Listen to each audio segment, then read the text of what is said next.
நெல்லை மாவட்டம் வள்ளியூரில் நாய் கடித்த இளைஞர் ராபிஸ் நோயால் பாதிக்கப்பட்டு சிகிச்சை பெற்று வந்த நிலையில் அவர் உயிரிழந்தது சோகத்தை ஏற்படுத்தியிருக்கிறது. இது குறித்த கூடுதல் விவரங்களோடு இணைகிறார் நமது செய்தியாளர் நௌஃபல். விவரங்கள். நெல்லை மாவட்டம் வள்ளியூர் அருகே உள்ள சிதம்பரபுரம் பகுதியை சேர்ந்தவர் ஐயப்பன். இவருடைய வயசு 31. இவர் கொத்தனார் வேலை பார்த்துட்டு இருக்காரு. இவர் கடந்த 3 மாதங்களுக்கு முன்பு காவல் கிணறு பகுதியில் உள்ள ஒரு வீட்டுல கொத்த வேலைக்காக போயிருந்தாரு.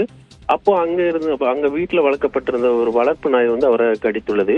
ஆனால் ஐயப்பன் நாய் கடித்ததை கொஞ்சம் கூட கண்டு கொள்ளாமல் இருந்ததா கூறப்படுகிறது. அதுக்காக சிகிச்சையோ மருத்துவமனைக்கு சென்று அதுக்கான ராபிஸ் தடுப்பூசி எதுவும் போடாமல் இருந்ததே தெரிய வந்தது.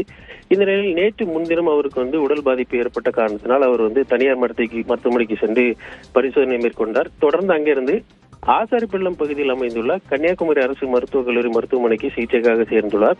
அங்கு அவருக்கு ராபிஸ் நோய் இருப்பது உறுதி செய்யப்பட்டுள்ளது. மேலும் அவரை காப்பாற்றுவதற்கான மருத்துவர்கள் பல ஊசிகள் போட்டும் பல மருந்துகளை கொடுத்தும் எந்த பயனும் இல்லாமல் நேற்று அவரது உடல் மிகவும் கவலைக்கிடமானது. இதைத் தொடர்ந்து சிகிச்சை பலனின்றி அவர் உயிரிழந்திருக்காரு. மோனிஷா, விவரங்களை பதிவு செய்தமைக்கு நன்றி நௌஃபல்.